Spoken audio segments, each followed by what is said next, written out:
Hey, my friends, as a Christian, you'd have to either live under a rock or simply not care. And sadly, I believe it's the latter of those two for most Christians, to not realize how anti-Semitism has just spread like wildfire across planet Earth. It's all over this country of the former America, now known America, a shadow of its former self.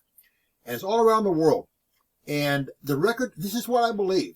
I believe the record hordes of global anti-Semites will soon turn their hatred on Christians as well, who love the Jews and Jesus.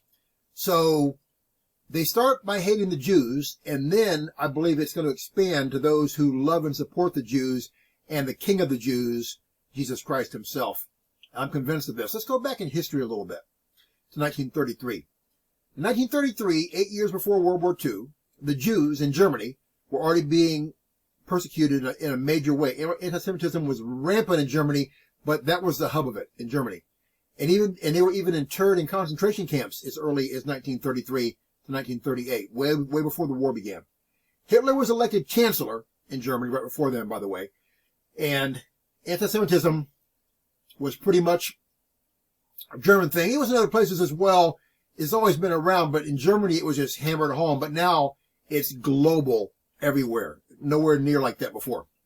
So, like the early anti-Semitism in Germany led to the German Holocaust, today's sudden rampant burst and just blowing up of global anti-Semitism will lead to the biggest Holocaust in history. I'm convinced of this.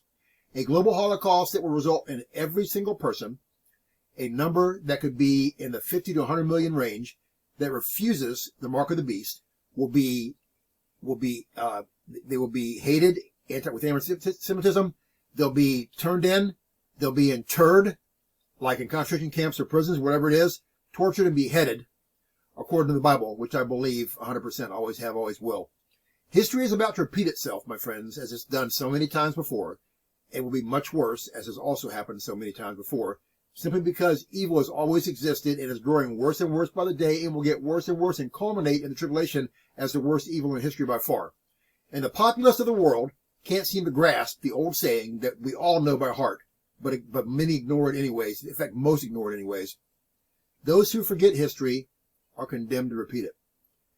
We live in a terrible world right now, and the media is trying to suppress, of course, all the anti-Semitism. They're trying to hide it and trying to walk, and just trying to bury it like they always do, and trying to say it's fake news, and trying to say blah, blah.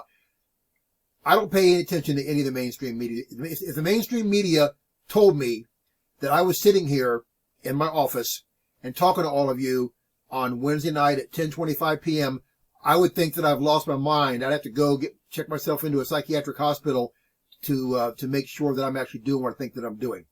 I don't believe a word they say. And I'm sick of it. But see, the sheeple just listen, and they just merely bleat behind whatever the media says.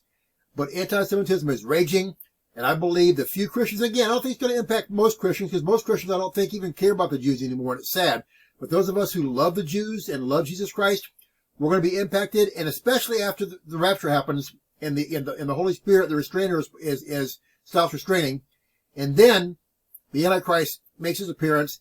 And halfway through the tribulation goes after the Jews and Christians who in the world wholesale, then it's going to be major bad, and it's going to be too late for anybody to do anything. Those who are left behind have to deal with it. We're living in major bad times, my friends. We're living in horrible bad times, and Christians think they've got off easy. But again, Christians here in the West are so spoiled, because around the world, hundreds of thousands of Christians are martyred or slaughtered for their faith around the world. Hundreds of thousands every year. But most Christians here in the West sit with crickets. They don't even think about it. I wonder how many Christians pray for the martyrs every day. Pray for those who are persecuted for Jesus Christ's namesake every day. I wonder how many Christians even do it even once a year.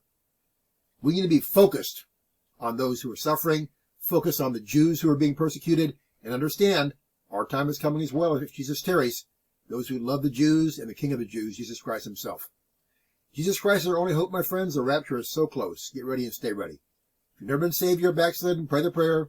Do the 6 steps in the box below the video. No one's guaranteed more time in your life. If you'd like prayer, contact me. I pray for you every day. I love you all with all my heart, and look up true Christians. Our redemption draweth nigh. We fly soon. May God bless you. Share this video. I'll see you tomorrow, Lord willing, if I have the capacity to bring your video, or we're not raptured first. Take care. I love you, and please wake up, my friends. See what's going on. Pray for Israel every day, and love them. Bye.